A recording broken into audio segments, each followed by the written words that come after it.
നമ്മുടെയൊക്കെ ജീവിതത്തിൽ ഒരുപാട് സ്വപ്നങ്ങൾ ഉണ്ടാകില്ലേ? ചിലത് നടക്കും, ചിലത് നടക്കില്ല. അതെ, ഒരു വിവാഹശേഷം നമ്മൾ ആഗ്രഹിക്കുന്ന ഏറ്റവും വലിയ സ്വപ്നമാണ് മക്കൾ.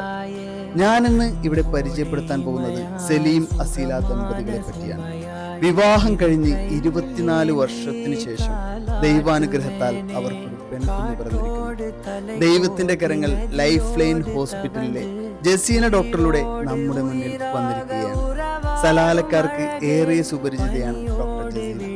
ഗൈനക്കോളജി വിഭാഗത്തിൽ 20 വർഷത്തിലേറെ എക്സ്പീരിയൻസ് കൊണ്ടും പേഷ്യൻസിനോടുള്ള സൗഹൃദപരമായ പെരുമാറ്റം കൊണ്ടും ഏറെ ശ്രദ്ധേയമാണ് ഡോക്ടർ ജസീന.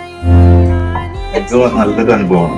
പ്രത്യേകിച്ച് ഡോക്ടറെ സംബന്ധിച്ച് എനിക്ക് വളരെ ഹാപ്പി ആയിരുന്നു. ടെൻഷനായിട്ട് ആ ഡോക്ടറെ അടുത്ത് വരിക. ഡോക്ടർ സിമ്പിൾ ആയിട്ട് അതൊന്നും കുഴപ്പമില്ല,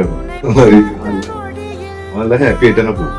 2021 മുതൽ ആദ്യമായിട്ട് ഒരു അബോർഷൻ ആയിട്ടാണ് നമ്മളെടുത്ത് വന്നത്. പിന്നെ 2022, പിന്നെ 2023, അതിനുശേഷം 9 മാസം കണ്ടിന്യൂസ് ആയിട്ട് നമ്മളെ തന്നെ കാണിച്ച് എന്ത് ഡൗട്ട്സ് ഉണ്ടെങ്കിലും ചിലപ്പോൾ അവർ മെസ്സേജ് ചെയ്യും. ഭയങ്കര ടെൻഷനായിരുന്നു. കാരണം ഈ 22 വർഷത്തിന് ശേഷം അല്ലേ, 24 വർഷം. അപ്പൊ അതിലൊരു ദൈവത്തിന്റെ അനുഗ്രഹം കൂടിയാണ്. ഒരു കുഴപ്പമില്ലാത്തവർക്ക് നല്ലൊരു കുട്ടികൾ അതിൽ നമുക്കൊരു പാട്ടാവാൻ കഴിഞ്ഞത് നമ്മുടെ സന്തോഷം.